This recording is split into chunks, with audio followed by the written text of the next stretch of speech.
আমরা সবাই ঘুমোচ্ছিলাম। ভোরবেলা এখানকার যিনি কেয়ারটেকার উনি আমাদেরকে ডেকে তোলেন। আর আমরা তখন ভয় পেয়ে গেছি যে কেন ডাকছেন। তো তারপরে বেরিয়ে আসার পরে উনি বলছেন যে এবার একটু সাবধানে থাকতে হবে, মুখটি পুরো জলে ভরে গেছে আর ফ্লাড আসতে পারে। তো উনি নিজেই বললেন যে উনি এখানে 15 বছর ধরে আছেন, এরকম মূর্তি নদী এরকম ভয়ঙ্কর রূপ উনি কখনোই দেখেননি।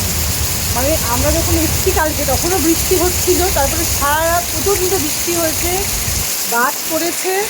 তো তারপরে এখন ভোরবেলা এই অবস্থা মূর্তি নদী, আপনারাও একটু দেখুন। মানে আমরা এখানে একদম গ্রাউন্ড ফ্লোরে আছি, আর পুরো চান্স আছে যে আজকে আরেকটু বৃষ্টি হলে হয়তো জল ঢুকে যাবে।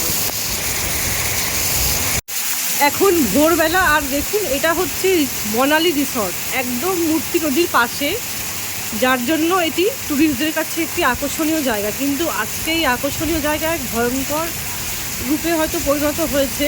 দেখুন মূর্তি নদীর জল, মানে খুবই মন্থর গতিতেই মূর্তি নদী বয়ে চলে অন্য সময়, বর্ষাকালে জল বাড়ে, কিন্তু এখন যেরকম পরিস্থিতি এরকম পরিস্থিতি আর কখনোই দেখা যায়নি আগে। পুরো জল নদী আর মনে হচ্ছে না, মনে হচ্ছে পুরো সাগরে পরিণত হয়েছে। জলের পরিস্থিতি দেখুন আপনারা কীভাবে জল বয়ে চলেছে। সম্ভবত কোথাও বাঁধ ভেঙেছে।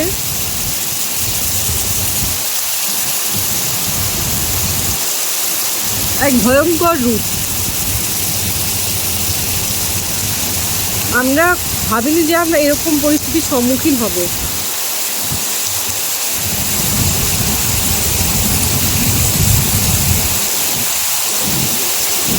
পুরো এখনো বাজ পড়ছে, বিদ্যুৎ চমকাচ্ছে।